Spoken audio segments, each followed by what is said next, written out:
natin po.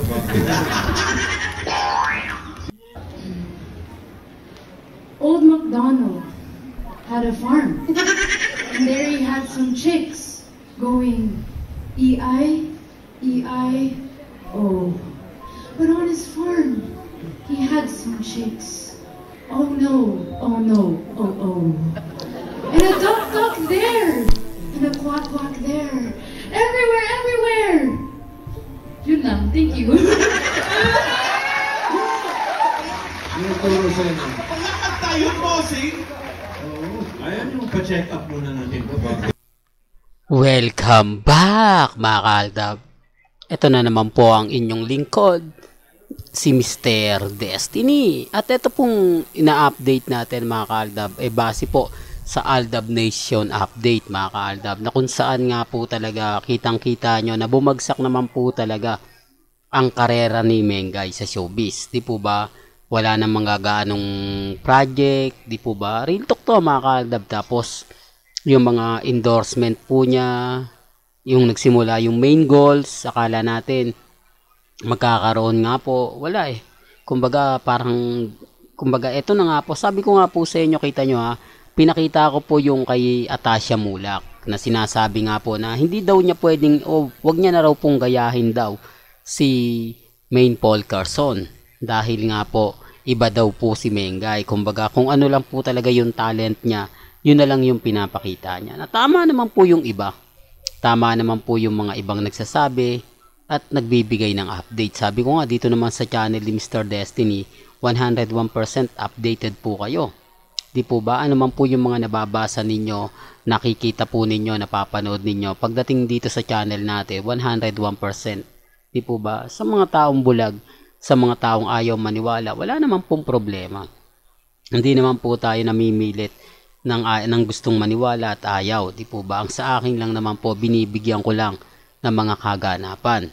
Kung ano po yung napapanood ninyo at gusto nyo pong malaman, abay punta lang po kayo sa channel ni Mr. Destiny. Dito naman po lahat ng gusto nyong malaman, mga update, madali lang naman po. Di po ba?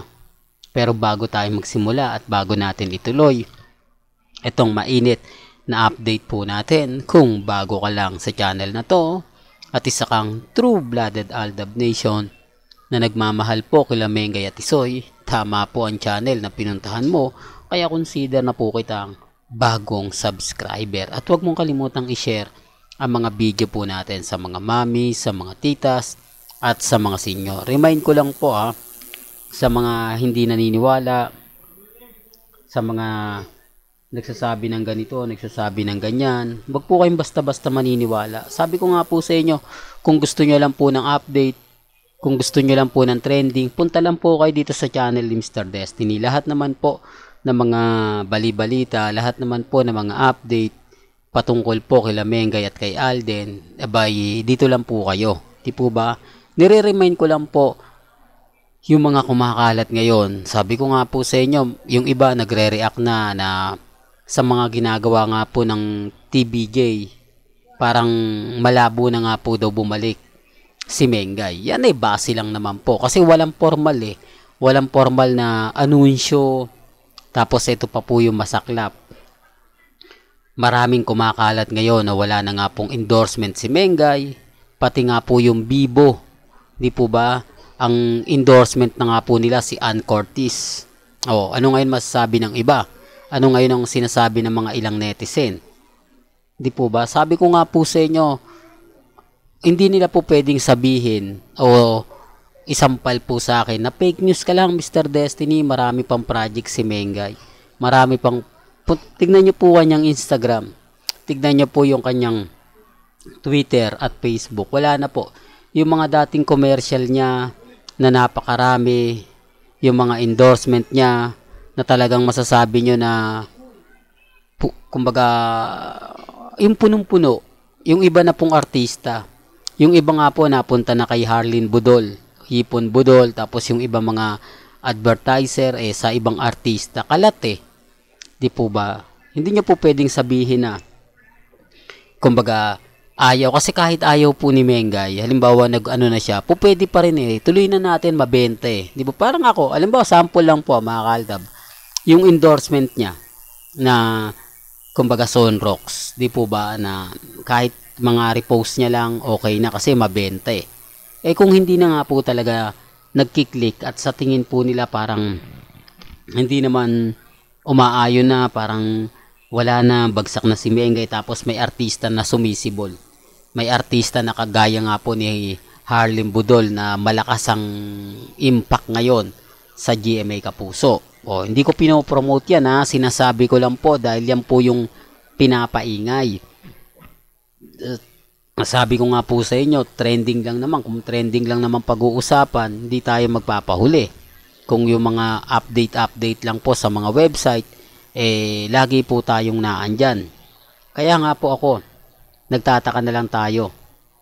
Di po ba? Sabi ko nga po sa inyo, dito naman po, sa channel ni Mr. Destiny, pabor man o hindi, kailangan nyo pong malaman, kailangan updated po kayo.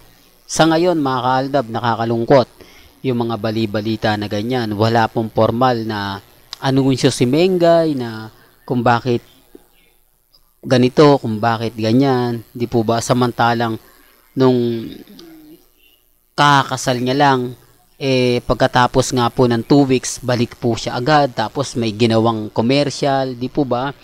Pagpunta niya bago siya pumunta sa EAT, eh gumawa na po ng commercial si Mengay. Di po ba? Yung Sonrox po yun eh. May mga video na kumakala, tapos sabay labas siya sa EAT. O, ibig sabihin, pwede niya rin pong gawin. Pero bakit ngayon parang nagbago na? Parang, kumbaga sinasabi nga po ng iba na bumagsak nga po raw nang dahil din po sa EAT o sa TVJ. Hindi ko alam mga kaaldab. Although, oo. Kumbaga sila naman po talaga yung sa Aldab eh. Kaya sila rin po yung may karapatan para pabagsakin ang Aldab Nation. Kasi totoo naman po ito sasabihin ko eh. Hindi po madali na gumawa ka ng bagong record kung naandun po sa loob si Alden at si Maine.